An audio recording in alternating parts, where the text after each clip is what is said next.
IPL கொண்டாட்டம் களை கட்டியிருக்கு. இதுல வந்து பாத்தீங்க அப்படின்னா கேகேஆரும் பஞ்சாபும் வந்து விளையாட போறாங்க. இந்த மேட்சோட ப்ரிடிக்ஷன் யார் ஜெயிக்க போறாங்க அப்படின்னு பாத்தீங்க அப்படின்னா கேகேஆர் வந்து பாத்தீங்கன்னா சென்னையை சூப்பரான ஒரு வெற்றி சென்னை மேல வந்து ஜெயிச்சுட்டு லோ ஸ்கோர் ஆக்கி சென்னையை வந்து 109க்குள்ள ஆல் அவுட் பண்ணி ஜெயிச்சுட்டு அதை வந்து ரொம்ப ரன் ரேட் வந்து நல்லா இருக்கிற மாதிரி நல்லா சேஸ் பண்ணிட்டு வந்திருக்காங்க. ரொம்ப கான்பிடண்டோட வந்திருக்காங்க.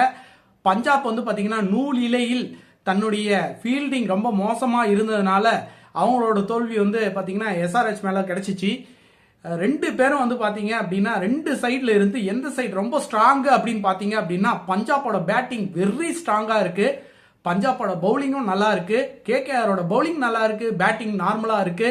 இதுல யார் பெஸ்டா ஃபீல்டிங் பண்றாங்க, கேட்சஸ மிஸ் பண்ணாம எந்த ஒரு டீம் வந்து சூப்பரா கேட்ச் பிடிக்கிறாங்க அப்படிங்கறத பொறுத்து தான் மேட்சை வின் பண்ணுவாங்க. இந்த 2025 ஐபிஎல்ல என்ன ஒரு விஷயம் நடந்துட்டு இருக்கு தொடர்ந்து அப்படின்னா நிறைய கேட்சஸ் மிஸ் பண்றாங்க. எந்தெந்த டீம்லாம் கேட்ச் மிஸ் பண்ணுதோ அந்தந்த டீம் தோத்துருதுங்க. இதுதான் விஷயம். அதாவது மேட்சுக்கு minimum 3 catch 4 catch 5 catch 6 catch விட்டு மேட்ச் எல்லாம் இருக்கு. மேட்சஸ் வந்து வின் பண்ணணும் அப்படின்னா கேட்சஸ் வந்து பிடிக்கணும். கேட்சஸ் கரெக்டா பிடிக்கிற டீம் வந்து பாத்தீங்கன்னா ரெண்டு பக்கமும் பேட்டிங் இருக்கு, ரெண்டு பக்கமும் நல்ல பவுலிங் இருக்கு.